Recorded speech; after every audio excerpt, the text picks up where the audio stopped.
En live, yo, 20 en el live desde Montreal sobre rap latino para el mundo. 20 en live.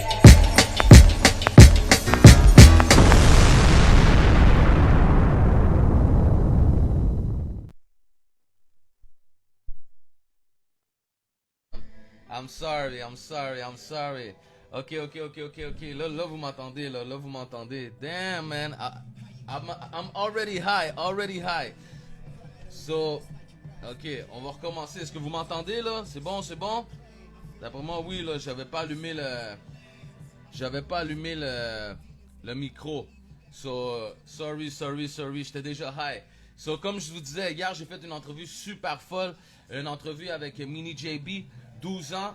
Un jeune artiste prometteur dans la scène. Je vous invite à aller regarder l'entrevue d'hier. Elle est déjà sur le Instagram. Puis sinon, elle est déjà aussi sur YouTube. C'est juste qu'on ne l'a pas encore partagé. Mais je vous invite à aller la regarder. Puis qu'est-ce que je disais tantôt avec tout le son que vous entendiez pas? Je disais qu'aujourd'hui, on va faire une entrevue avec une légende. Maintenant, on dit souvent, tu sais, comme, tu sais, des gros mots puis des choses comme ça. Puis on dirait que des fois, le monde, il s'approprie, tu sais, des mots. Mais je veux dire, BU, c'est une vraie légende, man. C'est quelqu'un qui a de l'impact dans la société. C'est quelqu'un qui fait beaucoup pour le mouvement. Puis il a pas commencé à faire ça hier. C'est quelqu'un que j'admire. C'est quelqu'un que j'ai vu au courant de ma carrière. Puis man, aujourd'hui, j'ai la chance d'avoir une conversation avec lui. C'est pas une entrevue, ça va être une conversation, man, parce que ce gars-là, man, c'est le genre de personne que quand tu parles avec lui, tu peux apprendre beaucoup de choses. C'est sûr qu'on va parler de sa musique, mais on va parler aussi de la personne, de sa vision, des messages souvent qu'il envoie sur les réseaux, puis des fois, on dirait que c'est pas tout le monde qui réussit à capter ça, mais yo, moi je suis du monde qui check qu'est-ce qu'il fait, man, puis je trouve ça vraiment fou. Qu'est-ce qu'il est en train de jouer dans le background? C'est Blood Over Skin. So you know what it is, man. Don't act like you don't know what it is. Mais c'est fucked up, man, parce qu'encore là, c'est un sujet qui est présent, quelque chose qui est là. Puis, tu sais, lui, il a pas peur d'en parler, man. Puis c'est pas juste une chanson, you know, he lives about that, man. So we're gonna check what's up, man. So aujourd'hui, comme je vous ai dit, man, grosse entrevue avec BU The Knowledges, man. BU The Knowledges. J'espère que tout le monde va bien.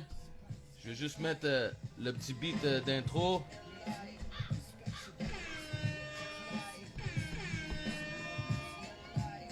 Alright. On va envoyer l'invitation. On va envoyer notre invitation, là. BU. De la légende aujourd'hui, man. Si vous m'entendez pas bien, vous avez des questions, juste l'écrire, s'il vous plaît, man. So, on est ici, man. On va essayer de faire notre entrevue. On arrive préparé. BU The Knowledges, le vétéran, la légende, the man, the guy of the society, the people's champ, man. So, comment ça va, BU? Ça va bien, merci. Et toi? Est-ce que tu m'entends bien? Yes, le son est A1. Ok, parfait. Attends, je vais juste descendre, baisser un peu le son de la musique. Puis, ok, c'est parfait. Yo, comment tu vas, man? Premièrement, je voulais dire merci, man, d'avoir accepté l'invitation. Tu sais, comme, tu sais, pour résumer un peu qu'est-ce qu'on fait live, c'est beaucoup sur la culture latine. On essaie de créer vraiment un mouvement. Puis on a vu que, tu sais, comme l'espagnol, c'est parlé pas juste mettons, au Canada, mais on réussit, tu sais, à reach, tu sais, d'autres pays. Mais vu que nous, on est d'origine de Montréal, mais on fait tout le temps, tu sais, comme notre respect au monde tu sais, qui ont appuyé la scène depuis un début, puis du monde que moi je regarde, puis que je trouve que, tu sais, comme, c'est pas tout le monde qui connaît peut-être leur histoire, man. Fait que toi, t'es de ces gars-là, qui est une vraie légende, qui a été là, qui se bat pour le mouvement, man. Puis moi, man, j'admire du monde comme ça, because at the end of the day, I'm trying to do what you've already been doing for 20 years. So, big respect à toi, man, puis merci d'avoir accepté l'invitation. Un gros merci à toi. Ça me fait vraiment plaisir d'accepter ton invitation parce que je trouve que tu as des belles qualités. Quand j'ai regardé, je t'ai regardé aller depuis quelques semaines, quelques mois, je ne sais plus trop. Tu as vraiment les qualités pour être derrière ce siège. Donc, ça me fait plaisir parce que tu es vraiment un real one, comme on dit. Ton honnêteté et ta passion pour la culture hip-hop, je devais te poser, comme tu sais, des questions par rapport à ton background parce que ça transparaît tellement. Donc, ce genre d'invitation-là, comme dans la musique, on dit tout le temps, who's behind the board? Who's behind the console? Well, who's behind the mic is very important. So, c'est très, je dirais que c'est exceptionnel pour moi, ta présence.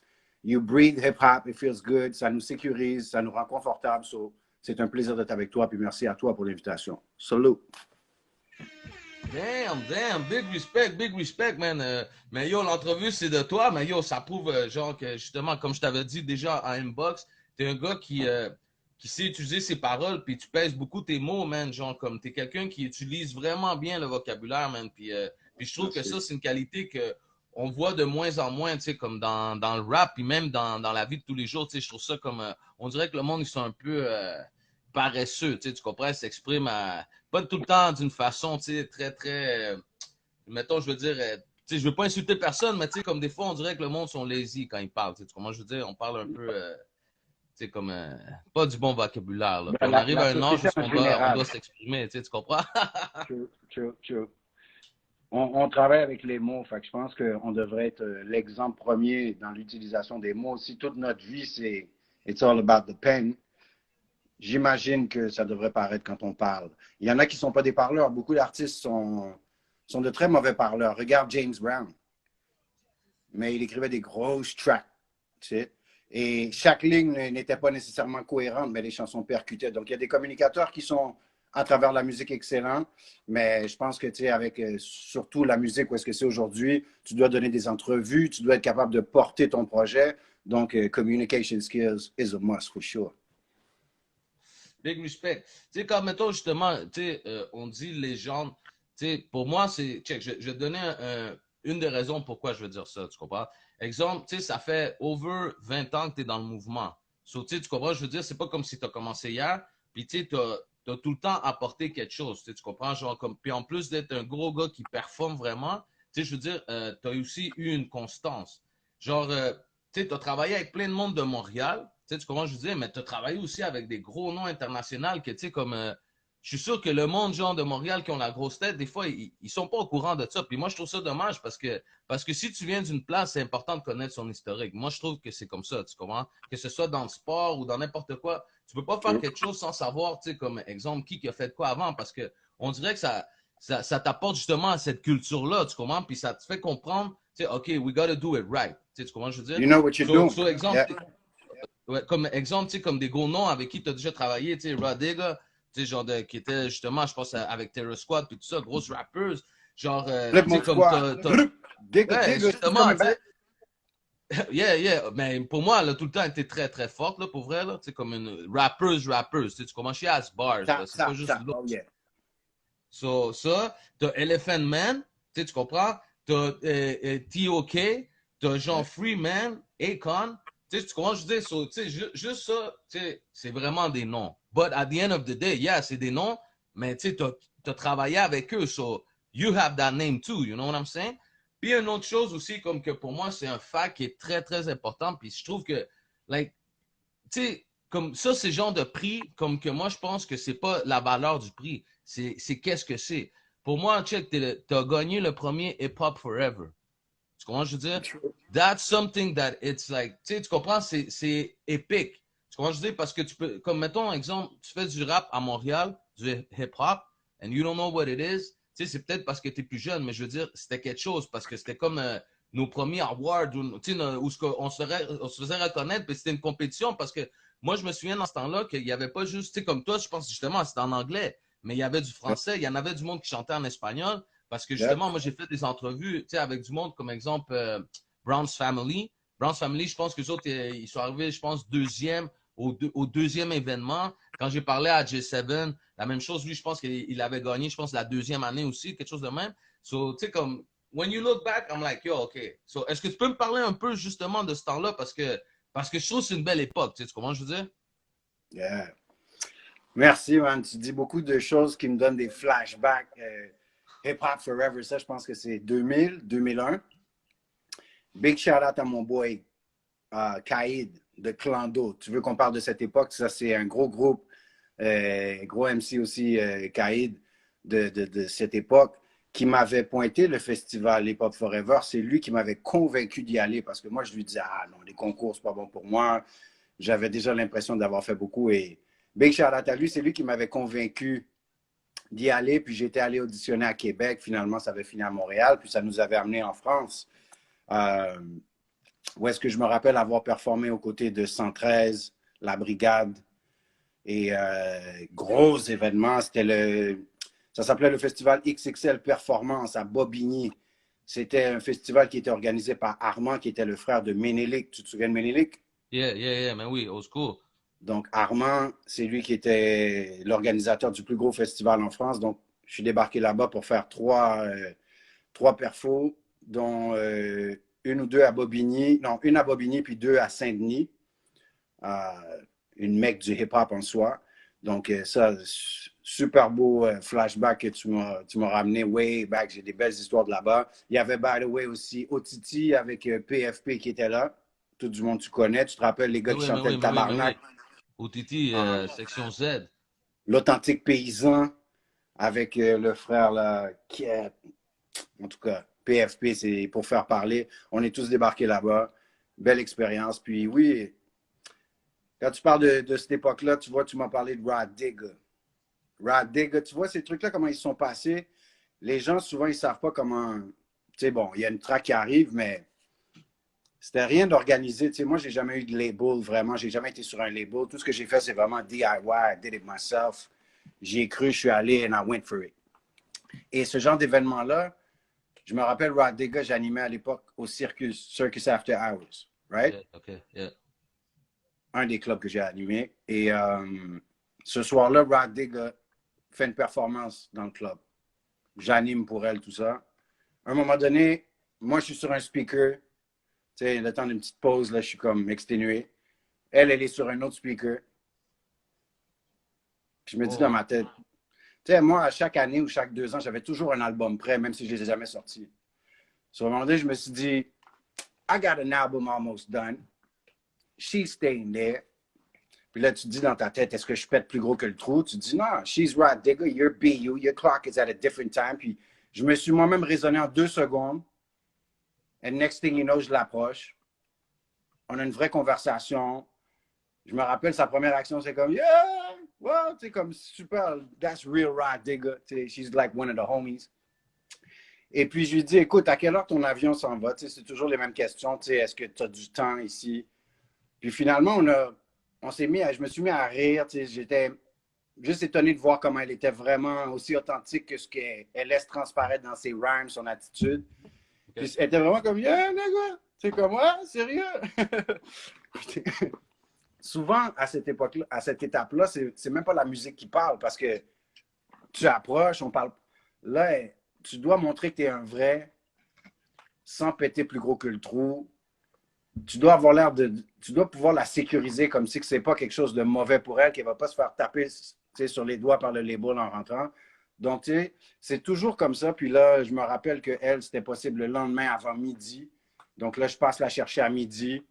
Elle voulait un petit bagaille pour la tête. Fait que j'ai appelé un homie qui dit, ah, t'es-tu fou, t'es sûr? Rod Digger, yo, bro, I love you, I'm coming. Big shout out to my man, Bilal. Et puis le lendemain, j'avais booké Studio Apollo, un des plus gros studios. We were ready, the studio was ready. Le studio l'avait déjà vécu avec TOK. So Digger came down, Freeman était venu, et puis on a fini en studio. Hell of a beautiful session. Il est arrivé avec un de ses plus dope verses en carrière. Et puis, celle-là, c'est comme ça que ça s'est fait. Tu vois, si je me rappelle après ça, TOK, j'avais un show medley. Big shout out to YB Productions. Le medley qui est fermé aujourd'hui, mais à l'époque, on avait le medley, on avait le Spectrum. Tu sais, quand c'était pas Metropolis, si c'était une de ces 2 autres grosses salles-là, on sentait fiers. Yeah. Ah, moi, j'ai performé avec justement 113, là, avec un paquet de monde, DJ Cool, un paquet de stars, au moins une dizaine de fois, avec The Alliance aussi. So, même chose, TOK, j'ai un show medley. Il y a le carnaval, j'anime la Cari Fiesta. On tourne je décide que j'approche TOK. Je me rappelle Big Shout Out MC Kiki, gros animateur de la communauté haïtienne qui a fait des centaines de stages avec moi, donc Beanie Man, TOK et quel autre, peut-être Capleton, je me rappelle plus lesquels. Mais il en a fait tellement, Festival de jazz, Festival international de reggae. Kiki est avec moi, bref. Et puis là, je lui dis, man, TOK, same thing. I gotta do this. Puis lui, il me regarde comme, really? So, moi, je suis comme, yeah. Et c'est le même modus operandi qu'avec Akon. Je me suis dit, ils sont où? Il faut qu'ils soient downtown à un hôtel. Je cherche des tour bus. Next thing you know, I see some tour bus. I see the guys. I break it. Tu fais ton pitch et puis les gars, ils sont comme, yeah. Ils voulaient aller magasiner. Je les ai accompagnés au Vibe Sports Fever à l'époque, tu te rappelles? Mais oui, Sports Fever. Nos commanditaires, Randa, Vibe Sports Fever, etc. Fait que là, City Stars aussi, Big Up to Frank.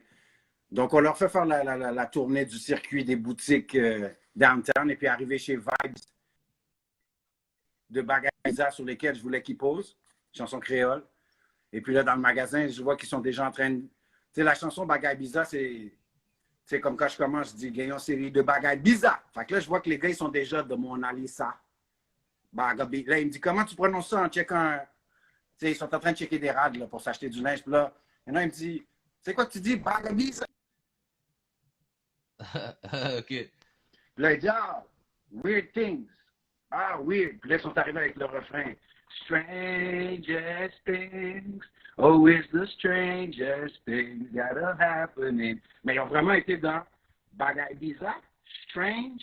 All right. So le hook est devenu Bagaille Bizarre plus Strangest Things. Tout ça pendant qu'ils magasinent, entre le soundcheck et le show. Puis dans ma tête, je me disais, yes, we got it, we got it. Appelle le studio, boom, boom, boom, they were ready. On arrive au Vieux-Port, studio Sonar. Les gars, ils trippent sur le studio, gros studio comme un bateau avec des hublots.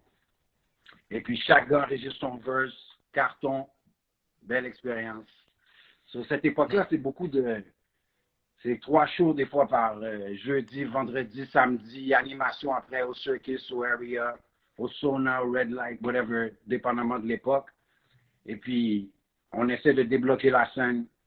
On est une communauté, une belle équipe. Tout le monde est différent, tout le monde a ses différents, mais on est capable de se mettre ensemble la scène pour organiser des choses pour nous-mêmes. On a un pouvoir collectif en tant que communauté. La communauté québécoise, la société nous suit quand on fait des démonstrations, des clubs soda, on organise des manifestations, toute la communauté. Donc, on a démontré à cette époque le pouvoir du hip-hop à plusieurs reprises. Ça me manque beaucoup.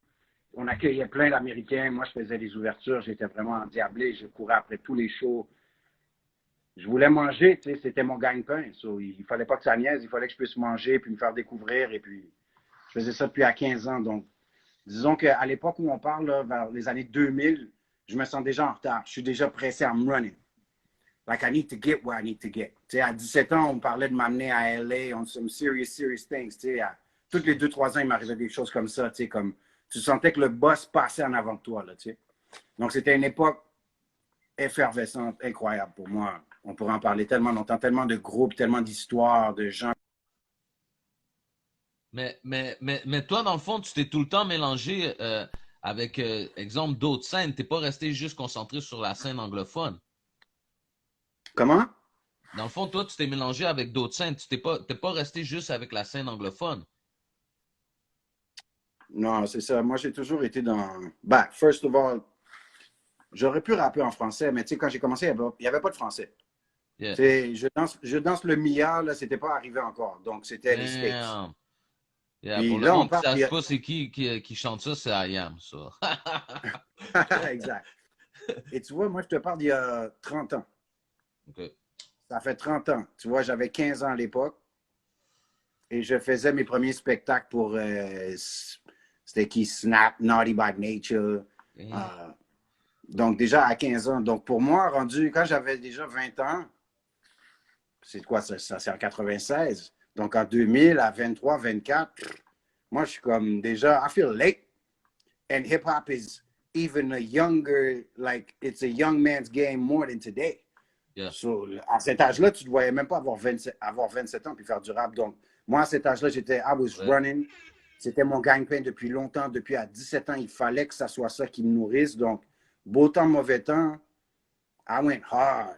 Tu sais, j'ai goûté là, à des choses là, que je crois que je ne sais pas si tout le monde survivrait ça. Là. Tu sais, moi, j'ai déjà eu manqué de chauffage, d'eau chaude en hiver, là, 2 hivers, because I wanted to make music. Beau temps, mauvais temps, I was continuing. Tu sais, fait, ça m'a appris à croire en moi-même. Tu sais, il y a des gens qui perdent une job après 35 ans, c'est l'enfer. They don't know what to do, tu sais. Yeah. Les gens comme nous, tu sais, on apprend on maîtrise se relever, tu sais, tomber, se relever, ça devient un art. Yeah. Donc ça m'a amené beaucoup personnellement beyond music. Tu sais, like a doctor, like a psychologist, comme un psychologue, un docteur. ça t'amène beaucoup plus que la musique. Ça t'amène à comprendre qui tu es comme personne, tu sais. Puis la plupart des grands que j'ai connus, des très, très talentueux, les vrais souls, que tu sens que c'est des vrais artistes, c'est tous pas mal cette vie-là parce qu'ils ont décidé « This is what I want to do ». Et puis, à partir de cette minute-là, ben, si tu fais de la musique pendant plus que 3-4 ans, tu sais, c'est pas toujours sky high. Tu sais, it's always like, tu fais un round, puis tu essaies qui dure le plus longtemps possible et tu reviens. Ça, c'est quand tu as des projets. Mais moi, qui ne droppais pas des albums, il fallait que je reste à the forefront. J'animais dans des after hours, j'animais dans des clubs, je faisais des shows. Si j'en avais un, si je pouvais en avoir deux le même soir, un à 8 h et un à 11 h, c'était rendu ma façon de penser. Tu sais, si j'avais un samedi, que j'avais juste un show, je me disais, il y a quelque chose à bouquer là.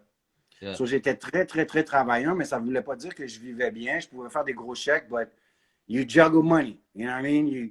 You pay and you repay. Ça, c'est la vraie vie des artistes qui font ça là, plus que 10 ans. Et Mais t'as des histoires à oublier. Sans vouloir te couper pour apporter un point, mettons, c'est que j'ai parlé aussi, mettons, avec d'autres artistes, genre vétérans, mettons, la République dominicaine, puis des choses comme ça. Puis des fois, comme, comment je peux dire, nous, on choisit pas, dans quelle génération tu es né, genre, comment je veux dire, tu pourrais avoir été né des années 70 ou maintenant 90, tu comprends, on choisit pas. Mais le fait que, comme le rap dans ces années-là, je trouve que, il y avait un purpose différent. Puis, je veux dire, comme, mettons, moi, je pense pas qu'on voyait la réalité de pouvoir faire de l'argent nécessairement avec du rap. C'était pas ça, il y avait vraiment un message, comme, puis aussi, genre, le fait de, comme qu'on faisait des flyers. Tu comprends, je veux dire, comme c'était différent parce que tu faisais faire ton flyer, puis il fallait que le flyer soit nice pour que quand le monde, il le voit comme en carton ou whatever, tu comprends, je veux dire, soit comme, yo, I want to go there, il faut que l'information soit là, toutes ces choses-là. Comme aussi, genre, comme, c'était pas, it wasn't about the views, man. Tu avais un show pour marquer le moment, puis là, le monde était comme, yo, bro, man, yo, ce show-là, telle personne a fait ci ou ça. Puis tu comprends, je veux dire, so, nowadays, tu check, puis c'est comme, les gars, ils ont beaucoup de views, ils n'ont pas fait beaucoup de shows, ils n'ont pas fait de performances, ils n'ont pas un respect du public, ils n'ont pas un respect exemple d'avoir chanté ou ce que personne. Tu comprends, comme c'est le nez un peu haut. So, moi, des fois, je me dis, on dirait qu'on vient d'une génération différente, mais le monde, il pense que c'est du hate, mais c'est pas vraiment ça. C'est vraiment qu'on a vu les choses différemment, tu comprends? Absolument. Ben, je pense que la société aujourd'hui est de plus en plus narcissique et paresseuse. La technologie nous rend tous plus paresseux. Donc, j'imagine que même dans l'art et dans le sport,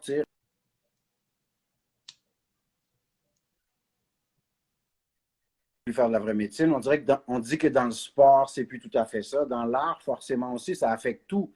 Donc, tu sais, il y a un temps où est-ce que tu me fais penser à l'époque où est-ce que, je veux dire, tu pouvais pas juste arriver comme ça. On allait dire tu étais qui. Si on t'a pas vu dans des shows, si on t'a pas vu te démerder, tu pouvais pas juste arriver avec une track puis du jour au lendemain exister. Donc, puis tu parles de flyer, la même chose, il y avait tellement peu à faire que tout le monde devenait un petit peu une pieuvre. Là. Tout le monde devenait un promoter / artist. Moi, j'étais même là quand les flyers, c'était même pas en carton. C'était sur du papier, noir et blanc. Oh shit. Ou si tu prenais ton papier jaune ouvert, ben, c'était noir et jaune, noir et vert. Dans le temps du Steel Monkey, du Red Zone, les premiers flyers carton arrivaient. Donc, à cette époque-là, c'était vraiment comme tu dis, tu devais aller sur la rue, distribuer, regarder la personne puis avoir l'air d'un artiste intéressant pour que tu te déplaces me voir un samedi soir. Si j'ai l'air de « Ah, tu penses-tu que tu viendrais? » J'ai pas l'air du tout d'un artiste qui peut donner un bon show. J'ai de la misère à t'inviter puis à sonner intéressant. Donc, on était downtown à vraiment approcher les gens, essayer de les convaincre de venir. Donc, ça nous faisait nous travailler fort. On pensait à chaque personne qu'on avait vue. On leur a dit que ça va être un bon show. It's gonna be the shit. So, on allait pratiquer très fort. Et la pratique était très, très, très importante. Combien de gens jusqu'à aujourd'hui ne savent même pas qu'il existe des locaux de pratique? Donc, tout ça, d'aller faire des shows, de rencontrer les gens de la scène, de ne pas juste rester... Ça se passait avant même d'enregistrer des choses sérieusement. Puis enregistrer sérieusement, il fallait encore que tu trouves où est-ce qu'on pouvait enregistrer. Il fallait que tu trouves le studio de Blaze ou le studio de Strat ou peut-être le studio de Vainflow ou différentes personnes comme ça. Évidemment, il y avait d'autres grands studios qui ne savaient pas trop, qui essayaient de faire du rap, mais c'était autre chose. Mais il fallait vraiment que tu sois sur le terrain, comme tu dis. Donc, c'est pas du hate, c'est juste une autre réalité. Puis quand même ceux qui sont là aujourd'hui, plus tard, ils vont se sentir de certaines façons parce qu'ils vont voir des choses changer. Puis ceux qui aiment vraiment le sport, là, pour ceux qui appellent le rap un sport, c'est que, tu sais, le gars qui travaille dans, je sais pas moi, un vrai médecin, s'il voit qu'on se met à amputer du monde pour rien, puis à ne pas faire de la vraie médecine, il va lâcher. Ou il va commencer à se dire le milieu n'est pas très bon, ou la façon dont on est traité, c'est pas très bien, ou la paye. Ben, l'artiste aussi, c'est un milieu de travail professionnel qui génère beaucoup d'argent, qui attire beaucoup de gens. Donc, c'est normal qu'il y ait des gens qui ont de l'expérience puis qui vont voir qu'il y a des avantages à ce qui se passe aujourd'hui, qu'il y a des désavantages par rapport à l'époque d'où on vient. Il y a toujours des plus et des moins, mais c'est sûr qu'on s'inquiète par rapport au sport lui-même. Est-ce que les gens qui ont vraiment le talent vont réussir à être entendus et tirer leur épingle du jeu? Ou est-ce que ça va être les gens qui sont plus des computer savvies, des gens qui ont le savoir de l'algorithme, toute cette compréhension-là, alors qu'on sait très bien que les artistes ne sont pas des gens... Tu sais, combien d'artistes n'ont pas le souci ou l'envie d'aller sur Internet et de commencer à déchiffrer tout ça? Il y en a que c'est vraiment faire de la musique every day. Évidemment, moi, je suis de cette école-là, mais tu meurs si tu n'es pas prêt à faire autre chose. Mais c'est normal de constater des changements puis de s'inquiéter de ce qu'on aime. Moi, personnellement, je n'achète pas de views, je ne prends pas de Google Ads campaign, je ne booste pas mes publications sur Facebook. Pourquoi? Parce qu'en tant qu'artiste qui aime son milieu, je me vois mal appuyer sur le bouton pour des raisons personnelles, pour mon propre succès, appuyer sur un bouton qui fait mal à mon milieu. Yeah. Parce que ce que je constate, c'est que ça crée comme une bourgeoisie. Tu sais, ça crée comme une bourgeoisie, ça crée comme un 1% qui existe, qui n'est pas vraiment le talent pur, brut qu'on peut découvrir. Et de plus en plus, c'est ça. Donc, c'est sûr que les gens du milieu vont analyser la paye, les relations entre les grands médias et le hip-hop, vont analyser le sport, qu'est-ce qui se passe avec l'art, l'arrivée de la technologie, que ce soit l'autotune ou autre chose. Tu sais, il y a des gens qui hate pour hate, qui sont aigris, puis il y a des gens qui ont juste une passion. Personnellement, moi, quand je parle puis je compare les époques, c'est vraiment par pure passion pour le sport. Parce que, tu sais, j'ai vécu l'époque, quand je suis arrivé, il fallait avoir des ADAT. Donc, quand tu faisais un show, il fallait que tu ailles transférer ta musique sur une petite cassette de haute qualité. Il fallait que tu te la payes, etc. Tu sais, donc, il y a eu les cassettes, les ADAT, les vinyles, les CD. Après ça, Napster, le streaming, MP3 sales, streaming. Quand tu commences à vivre une époque, une deuxième, puis une troisième, à un moment donné, tu ne laisses plus toutes les époques, tu essaies de rester en vie, de t'adapter, mais tu ne peux pas changer toute ta personne, ta façon de faire. Je veux dire, le gars qui enregistre comme Eminem à tous les jours qu'il va dans le studio, lui, il le fait comme un 9 à 5. Demande-lui pas de passer le trois quarts de sa journée à faire des stories. Donc, tu sais, c'est normal, je pense, c'est bon et c'est sain de s'inquiéter de notre passion, de notre culture, de notre sport. Encore là, il y a toujours des gens de mauvaise foi. Tu sais, aujourd'hui, c'est dur de s'exprimer sur le Québec, sur la COVID ou sur le hip-hop sans que ça soit le peuple contre le peuple. So we got to watch out for that. Mais il y a des gens bien intentionnés, qui veulent vraiment le bien pour le hip-hop et pas pour leur propre tête. Moi, quand je parle, c'est jamais pour ma propre tête, pour dire « Hey, I should... » Moi, je continue à faire de la musique beau temps, mauvais temps, je n'ai pas à le prouver. Mais quand je m'exprime, c'est parce que j'aime ce milieu, puis je suis capable de mettre mes pieds dans les souliers de différentes personnes qui soient là, qui soient ignorées, boudées ou qui sont très, très talentueux. Puis je comprends juste, je me dis, si un tel n'existe pas là, pour l'instant, le Québec a un problème. Si un tel, je n'entends pas parler de lui comme si c'est un monument, le Québec a un problème. Donc, ça existe dans le hip-hop des gens qui care pour les autres rappeurs, qui care pour comment ils vivent, comment se portent leurs finances. Et pour ça, ça prend un certain niveau d'expérience. Donc, that's where I come from when I talk about hip-hop in general, the positive and the negative. Tu sais? Yeah. OK, mais attends, check.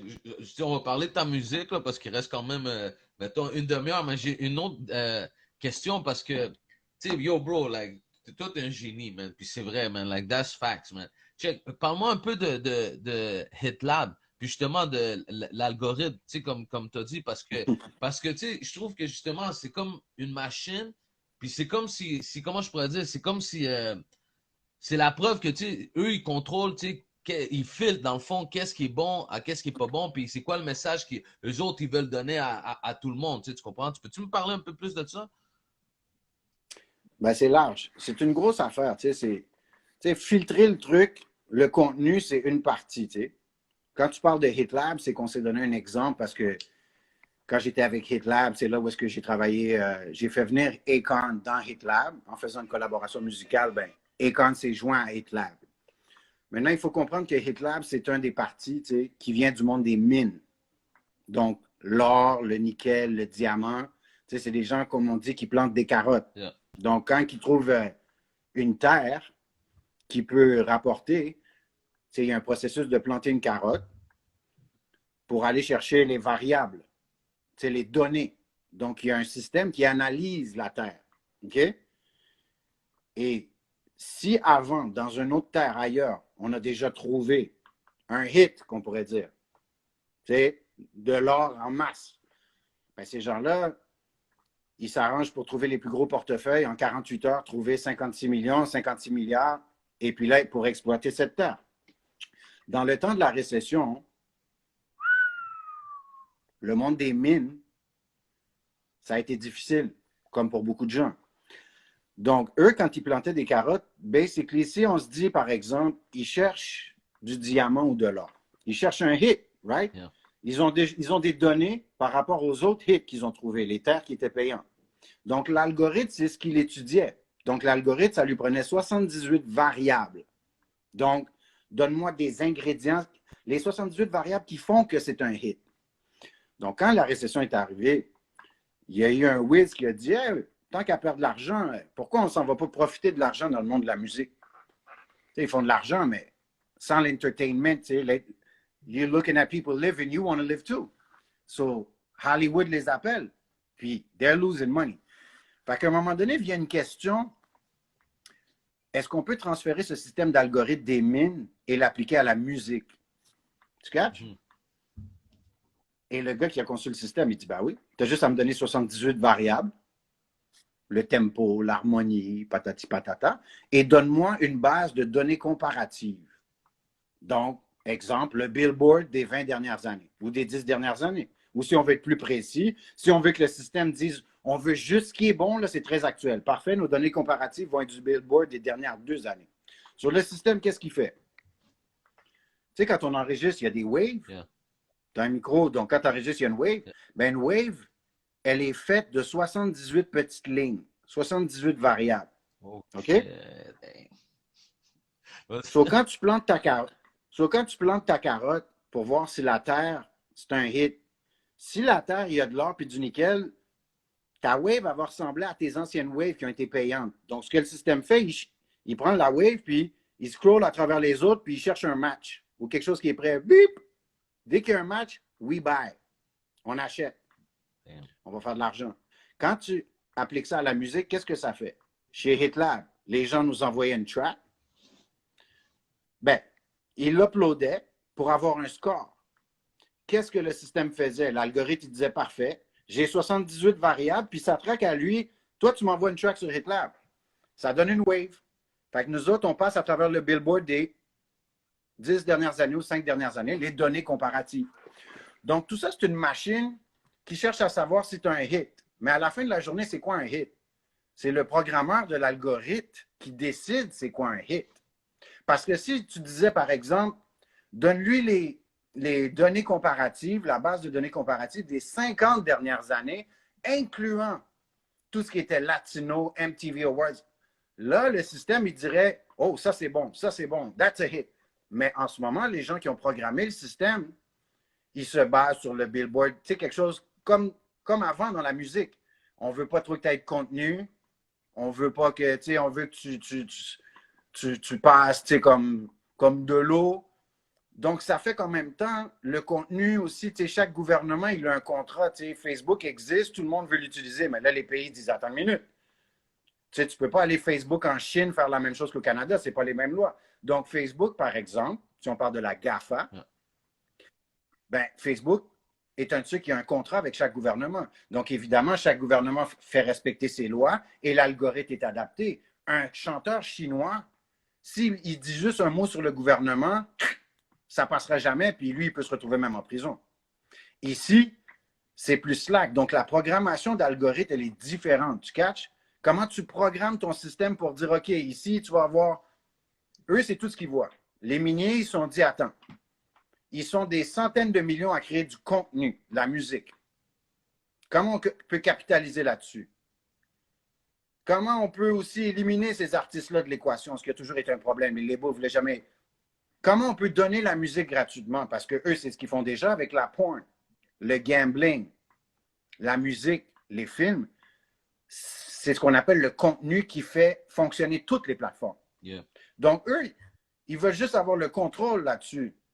Pour eux, ce n'est pas de dire on va censurer la musique, c'est de dire comment qu'on peut aller chercher tout ça, capitaliser là-dessus, sans même avoir à prendre d'avion pour trouver le talent, et puis exclure les artistes de ça, puis continuer à ce que notre système économique soit protégé. Ce qui veut dire que les artistes ne seront pas des petits révolutionnaires qui pourront dire ce qu'ils veulent ou n'importe quoi. S'ils nous disent money, money, money, cash, hose, consume, smoke, crack, gamble, gamble, no problem.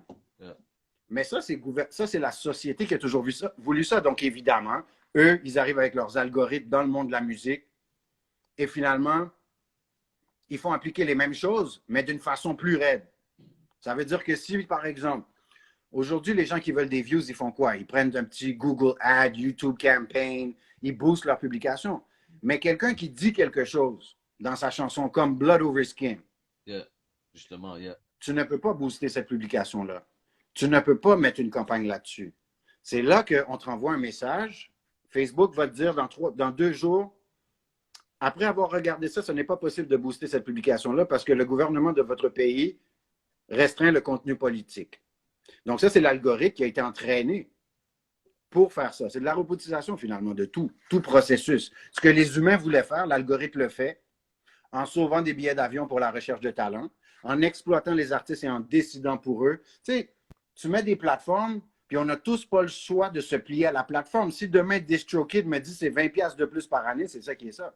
Yeah. Si demain Spotify me dit je prends tant de droits d'auteur, je veux dire, s'il n'y a rien d'autre, tout le monde va dire oui. Et by the way, les gens ne savent même pas qu'ils peuvent avoir leur code IPI sur Spotify ou avec DistroKid ou CD Baby. C'est à ça que ça sert, venir d'une autre époque, c'est de savoir que moi, j'ai encore mon code barre sur mes tracks, comme sur mon CD.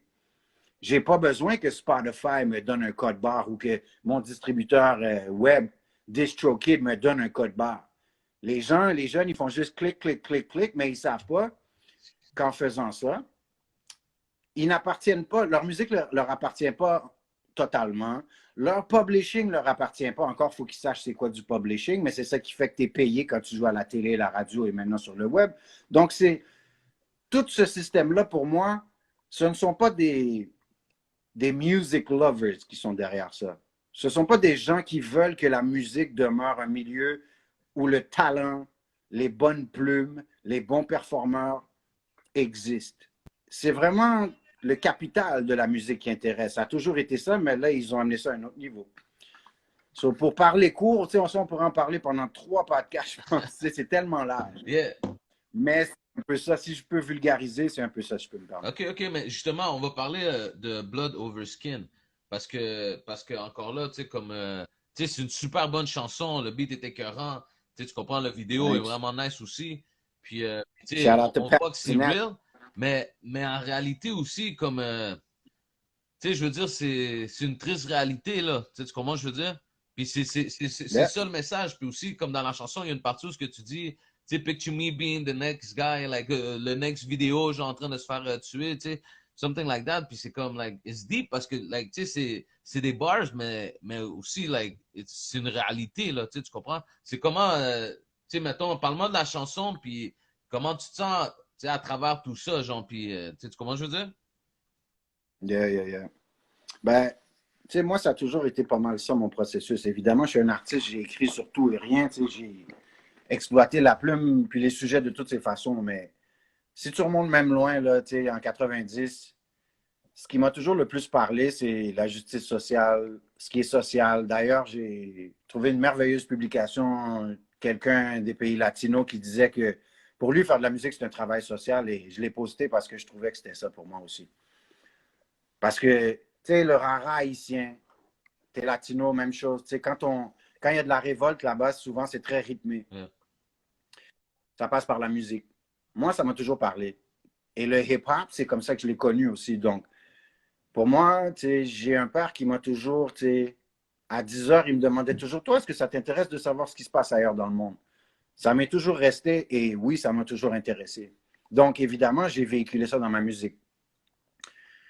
Et quand est arrivée la COVID, George Floyd, j'ai retrouvé comme une espèce de besoin, comme dans le temps, où est-ce que j'avais l'impression que la musique était le bon véhicule pendant un moment pour adresser ces choses-là. Comme si je sentais que le peuple avait besoin, tu sais, il fut un temps où il y avait toujours de la musique, comme chaque tune de James Brown a été écrite le lendemain d'un speech, political speech ou d'un riot ou d'une manifestation. Même si c'est ça, it feels funky and good, c'est ça la réalité. So, je me disais, il me semble qu'il n'y a, rien pour les gens. Là. Tout le monde se plaint, mais il n'y a pas de la musique pour réconforter les gens, pour mettre du gaz dans la tank de la révolution, tout ce que la musique pour consoler les gens qui ont perdu des gens. Donc, je me suis retrouvé avec ce désir-là de me lancer, puis je trouvais que plus que jamais, on dirait que ma musique, elle n'avait jamais eu autant de sens. Et c'était pas important pour moi de faire un gros vidéo. Si tu voyais comment je suis descendu à la manifestation, je veux dire, j'avais 3-4 sacs, puis j'avais la caméra à la main 3 quarts du temps. Moi-même, je filmais alors que je vivais le truc. Okay. Alors que j'étais même suivi. Tu sais, les autorités, ils étaient vraiment emmerdantes dans ce temps-là. Donc, c'était vraiment une expérience réelle. Puis à un moment donné, je faisais jouer la chanson pour tourner le clip pendant que je vis l'expérience. Puis je réalisais que j'avais plein de gens qui me suivaient puis qui étaient fiers d'être en arrière de moi parce que probablement que c'est leur première manifestation. Donc, tu sais, tu vis du beau, tu te fais transporter, tu vis du dangereux. Mais pour moi, c'est les chansons les plus importantes parce que c'est les chansons qui sortent comme ça. Tu sais, j'ai été inspiré d'une manière incroyable. Puis, j'avais l'impression que tout le monde était bloqué. Le rap était tellement ailleurs que j'ai eu l'impression peut-être de contribuer à débloquer peut-être les choses ici en ville ou en province, dans le sens où, tu sais, si j'avais fait un boom bap, ça aurait été ça aurait sonné comme quelque chose de l'époque. Mais j'ai l'impression qu'il y a beaucoup de gens, ben, il y en a beaucoup qui me l'ont témoigné, qui écoutaient comment je le faisais, puis qui se sont dit, shit, c'est possible. Avec la sonorité d'où le hip-hop est aujourd'hui, on dirait qu'il y en a qui ne pensaient pas que c'était possible de le faire. Comme il y a quelqu'un j'ai vu qui dit qu'il fait du woke trap. J'avais vu un autre artiste qui disait, je pense que c'était Els, tu connais Els, qui disait, like trap, là il parlait de vague, je pense, trap with some consciousness. Pour moi, c'était comme une évidence. Moi, je n'avais pas l'impression de rien révolutionner parce que give me any kind of beat, my soul don't change. You know what I mean? Yeah. So, que ce soit du trap ou du drill. So, Blood Over Skin est vague sur le profilage racial. C'était vraiment instinctif. C'est un travail social. Puis je me dis, je vais probablement être amené à parler. Puis je me suis exprimé beaucoup pendant cette période. Donc, comment dire, tu te lances dans un run, puis tu sais qu'il peut y avoir des choses qui peuvent t'arriver de plates, de négatives, de stressants. Le public aussi, avec les réseaux sociaux, ça peut être quelque chose. Donc, you just do it. And you pick up what comes with it. Tu comprends? Jusqu'à aujourd'hui, je suis encore dans cette même vibe-là. Les gens me voient puis me disent, Biou, lâche pas. Tu sais, je me dis, mais lâche pas quoi? Lâche pas les lives. Lâche pas de parler. Tu sais, it's always what I've done. Mais je pense que c'est leur façon de me dire, tu sais, n'arrête pas de t'impliquer. Puis même si ça ne fait pas un sens business, pour moi, le sens humain est beaucoup plus important. Yeah. Tu sais, d'aider les gens, de donner quelque chose aux gens, surtout quand c'est important. Pour moi, tu sais, c'est là où est-ce que je suis moins pointilleux. Il y a des gens, toute ma carrière, ils m'ont dit, sors de la musique, t'as des cimetières, tu sais, comme chez nous, là. Tu sais, je veux dire, mes albums, là, c'est des centaines de trucs comme ça, tu comprends? OK. Égarés partout, sur tous les formats qui ont existé. Mais quand c'est social, ça me dérange. Tu sais, pourquoi ça reste là puis c'est jamais sorti? Tu fais ça en anglais au Québec, tu es comme Boston à côté de New York, il n'y a pas de business. J'ai jamais voulu me ridiculiser, j'avais toujours confiance dans ma musique, je performais, je collaborais avec des stars, j'avais pas besoin de prouver. Tu sais, de sortir un album, au contraire, ça aurait juste fait comme parce que c'était pas une question de talent, c'est une question de business. Yeah. Fait que moi, j'étais la tête de cochon différente qui disait no way. Je me prouvais autrement, tu comprends? Mais parce que je voulais, comme tous les autres, je voulais pouvoir avoir des clips impeccables, avoir au moins a reason to believe in it, a nice promo and everything. So, ça a fait que j'ai été on hold. Puis je suis resté à me sortir la tête de l'eau, faire des power moves, toujours pour dire, you're not going to sleep on me, you're going to know who I am. And Quebec is going to know who we are, etc., etc. Mais quand il s'agit de vagues, profilage racial, des choses qui se passent dans le monde, d'ailleurs, la seule compilation que j'ai jamais sortie en disque, un disque complet avec d'autres artistes, c'est Réflexion. Et c'est encore ça, c'est de la justice sociale.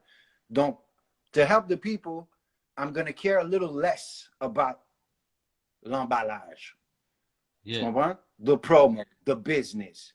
Because it's the heart. It's something, if we're in times of war, je ne peux pas attendre un record deal ou d'avoir tout ce que je pense qu'il faut pour just feed the people. Je vais sortir sur mon balcon, puis, oh, you know what I mean?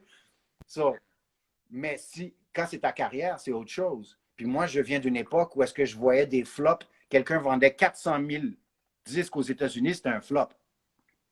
So, quand tu faisais ça en anglais au Québec à l'époque, tu voulais hit big, puis c'était possible pour toi. Il s'agit juste que tu réussisses à aller de l'autre côté. Donc moi, tout le long de ma carrière, sortir des disques just because, ça a été un no way. J'ai jamais sorti un seul album. Mais quand il s'agit de Blood Over Skin, tu sais, je vais à une manifestation, my heart hurts. Je vois des trucs policiers ici, gouvernementaux qui me parlent, je connais le Québec, j'entends des discours gouvernementaux, je vois ce qui se passe avec George Floyd, etc., etc. Il y a une opportunité de se battre, je connais la force de la musique, c'est là où est-ce que I try to do as good as possible. Puis quand tu te mets dans cette vibe-là, comme je dis souvent, God is in full effect. Tu as un Pabs is an astronaut qui arrive, tu as un Ghislain Veilleux qui arrive, tu as un... Qui d'autre? Je peux pas oublier. Tu sais, des vidéastes. Je veux pas oublier des noms. Tom Lou. What's his name? Jamal. Tu as des forces qui viennent. Puis ça, c'est une autre beauté de la musique. Puis c'est pas juste dans la musique. Quand tu te lèves, tu fais quelque chose, you start something, ça crée une énergie. Et là, il y a des gens qui viennent. Et puis quand je fais des trucs pour la justice sociale à travers la musique, c'est comme si je deviens des fois plus grand que moi-même, plus fort que je me connais moi-même. Il y a des forces qui viennent à moi que tu dis, how the hell, like, synchronicity, la synchronicité qu'on appelle ça, right? Yeah. C'est un peu ça, c'est ça le genre d'expérience de Blood Over Skin. C'est comme quand Bob Marley a pris le speech de Martin Luther King, puis on a fait la chanson War. Damn. Ça, pour moi, that's music. Puis, tu sais, depuis que je suis jeune, je réalise que chaque fois que je me demandais, tout le monde me disait toujours, B, I got this artist, that artist, you should start a label, you should do this and that. Tu sais, moi, j'étais l'artiste. Puis si je voulais un label, je voulais pas être une Lamborghini sans gaz. Ça reste parqué, ça vaut rien. So, puis je me disais toujours, si j'avais à prendre un nom, ça serait sûrement Timeless Records. Parce que Timeless, pour moi, ça a toujours été mon approche en faisant de la musique. J'ai jamais fait de la musique pour être quelqu'un, aujourd'hui, today, it's about me. Tu sais, j'ai toujours été quelqu'un qui imaginait la musique dans 20 ans, dans 30 ans, quand j'étais vieux, comment je vais me sentir par rapport à une telle chanson, si je parle comme ceci, si j'écris tel mot comme ça. Tu sais, moi, je viens de là. C'est plus important pour moi de faire quelque chose qui dure, des chansons comme War, des chansons comme Blood Over Skin, de situations qu'on va peut-être revivre dans 20 ans, dans 30 ans. That's really what I try to do every time. And every line, every bar, every syllable is not just put a verse. It's really, tu sais, faire le meilleur de ce que ce sample-là peut t'apporter ou trouver le flow. Tu sais, comme si on était les 5 meilleurs, je pense qu'on, si on cherchait le meilleur flow pour un beat en respectant le groove, on serait probablement presque à la même place. Parce qu'il y a une façon de respecter un groove, pas d'être par-dessus, mais d'être en dedans. Donc pour moi, quand j'aborde la musique, c'est comme ça. C'est avec cet angle, cette approche-là. Puis je te remercie de me permettre de parler de ces choses-là parce que ça va peut-être permettre à des gens de comprendre.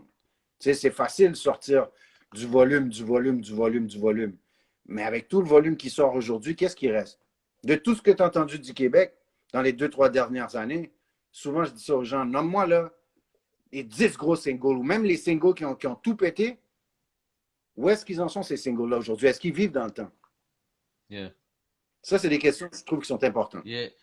Oui? Mais parle-moi aussi justement de We the Culture, parce que je trouve que ça te permet encore plus, tu sais, comme, comment je peux dire, d'avoir un message. Puis souvent, tu sais, comme, tu sais, tu poses des affaires vraiment intéressantes, tu sais, comme des articles sur différentes choses, tu sais, tu comprends, je veux dire, mais t'informes, là, tu sais, c'est vraiment comme, je trouve, un genre de plateforme où ce que vous informez les gens, là, tu sais, tu comprends, je veux dire. Puis même, tu sais, comme, moi, j'ai l'impression qu'à force de faire ça, tu sais, avec le temps, comme, je sais pas, man, tu vas devenir une cible, man, tu sais, tu comprends? Puis, tu sais, si tu l'es pas déjà, tu sais, tu comprends, je veux dire? Puis, je trouve ça fou parce que t'es that guy for us, tu sais, tu comprends, je veux dire? À Montréal, tu sais, comme t'essaies, on dirait, d'éduquer le monde sur beaucoup de choses. Puis, c'est peut-être pas tout le monde qui voit les messages, mais moi, des fois, je vois des affaires, puis je suis comme, damn, man, yo, that's for real, tu sais, tu comprends, des gros messages. So, parle-moi de With the Culture, puis tout ça. Merci, je suis content que t'es bon, man. Tu vois, tu as fait un lien. On n'est même pas dans une entrevue, tu sais, on est plus dans un mode conversation, puis tu as réussi à faire un lien. Tu es solide, tu vois, je te l'avais dit. Et I gotta give it to you. Non, non, sérieux. Tu sais, tu aurais pu dire on parle de We the Culture, mais tu as réussi à faire le lien social. Puis We the Culture, c'est mon prolongement social, justement. C'est de pas. Tu sais, aujourd'hui avec Facebook, it's the people versus the people. C'est tellement polarisé que tu te dis, should be you or Patrick Joseph should be talking about this here. Tu sais, des fois, tu te poses des questions comme ça. So, We the Culture, c'est justement ça. Ça me permet d'aller plus large parce que sinon, j'aurais peut-être pas rapport de mettre tout ça sur mes pages perso. OK, You know OK, what I mean? OK. Tout ce que tu peux voir là, tu sais, je pense que nous-mêmes, on essaie encore de comprendre ce qu'on fait parce que c'est très large. Tu sais. N'oublie pas qu'on a 3 playlists sur Spotify. On est sur Facebook avec le News Filter. On a de la documentation sur Facebook, sur Instagram, beaucoup plus historique si vous allez dans nos photos, nos vidéos. Il y a des choses qu'on crée nous-mêmes, originales, d'autres qu'on va chercher du contenu vraiment pertinent où on fait des best-of. Nos stories, on donne beaucoup au hip-hop sur nos stories Instagram. Le hip-hop radar, the We the Culture must watch, We the Culture must read, the news filter a little bit there too, hip-hop news filter, sports news filter. Ouais. Puis là, les gens vont dire, bah, c'est gros, c'est large. C'est non, c'est que dans le fond, dans le sport, dans la musique, dans les nouvelles, tu as les nouvelles qu'on n'entend pas parler. C'est les réseaux décident. Spotify est un autre réseau, Facebook aussi, avec chacun leur balise. Donc, tant qu'à adhérer à ce qu'eux nous proposent, moi, je me dis, ben, dans la musique, il y a de l'injustice. Dans le sport, il y a de l'injustice. Dans le film, il y en a. Il y a des réalisateurs incroyables. Il y a des écrivains incroyables, mais la machine, la bureaucratie, la subvention, tout ça, à un moment donné, prend le dessus sur le sport, sur l'art, la société, l'organisme communautaire. Donc, à un moment donné, je me dis, We the Culture, c'est une. Pourquoi on fait tout ça? C'est parce qu'il y a des artistes qui méritent d'être entendus. Dans une ère où tout le monde envoie des top 10, top 100, très questionnables, des pseudo-top ceci et cela, pour que des plateformes expo, parce que des plateformes, ils ont le souci de eux. Eux, ils veulent que leur plateforme, tout le monde adhère. Fait que là, ils posent des questions à des gens en ne pensant pas à leurs peers.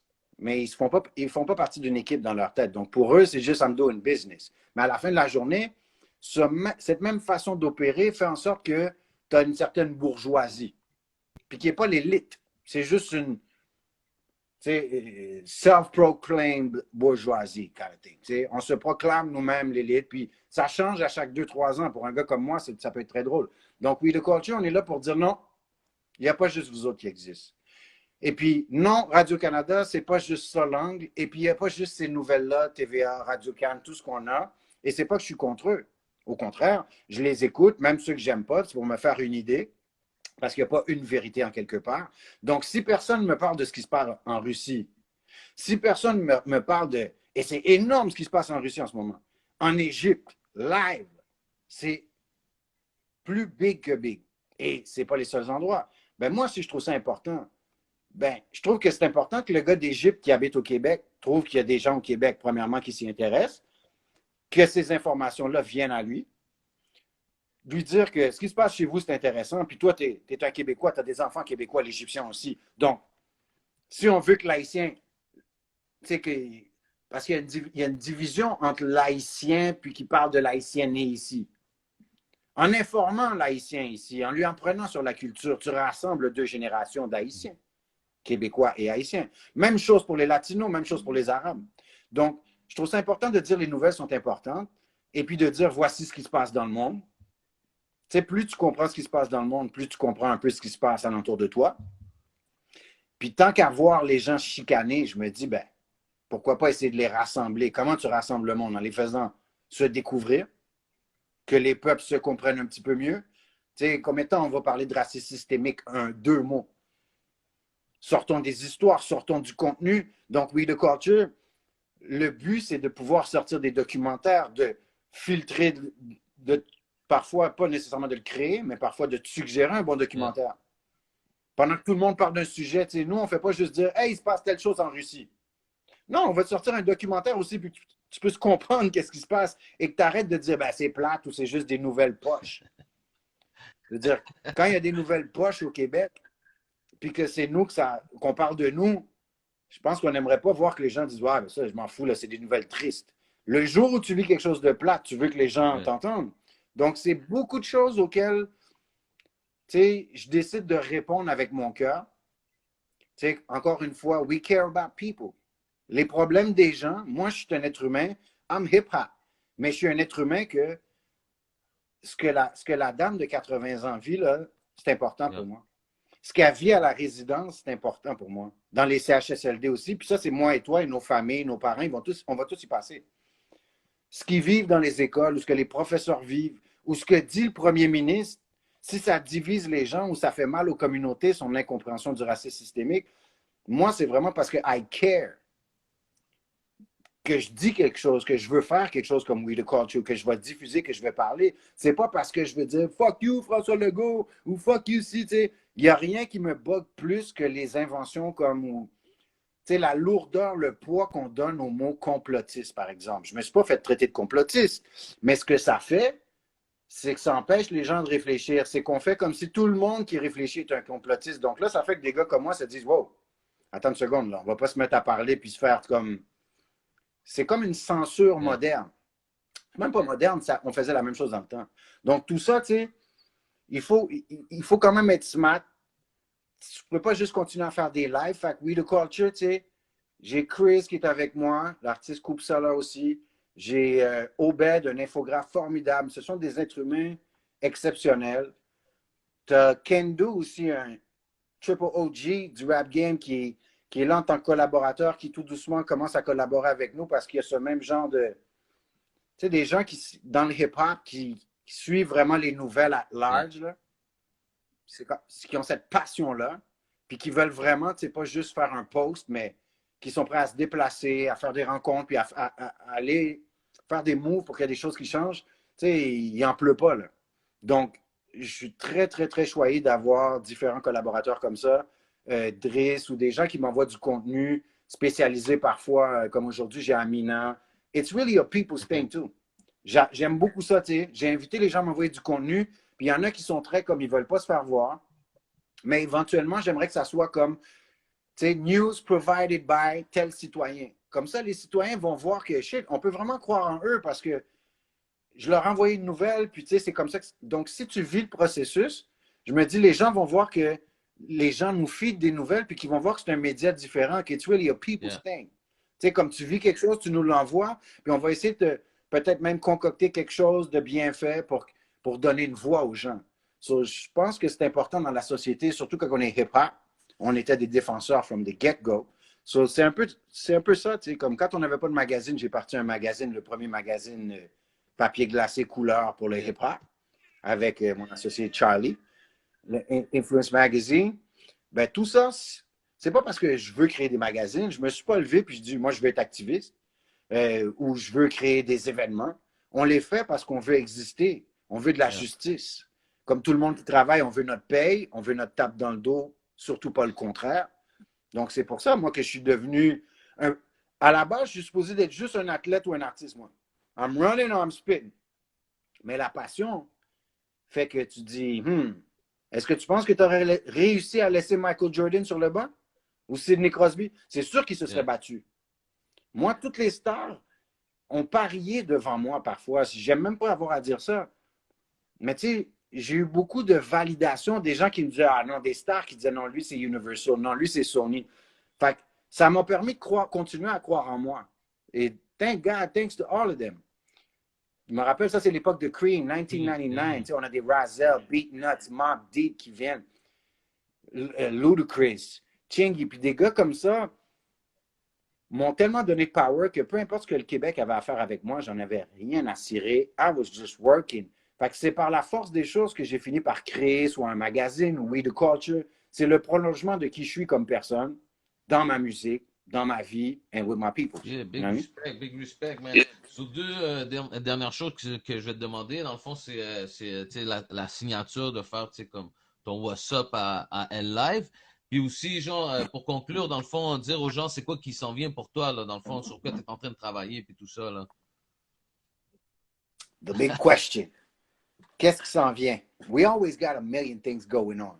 C'est sûr qu'il va y avoir d'autres singles qui vont sortir. Tu sais, je ne veux pas promettre l'album ou un des albums. Je ne veux pas me lancer dans des grandes annonces. Tu sais, moi, j'ai toujours beaucoup de choses. Évidemment, on vit de la musique.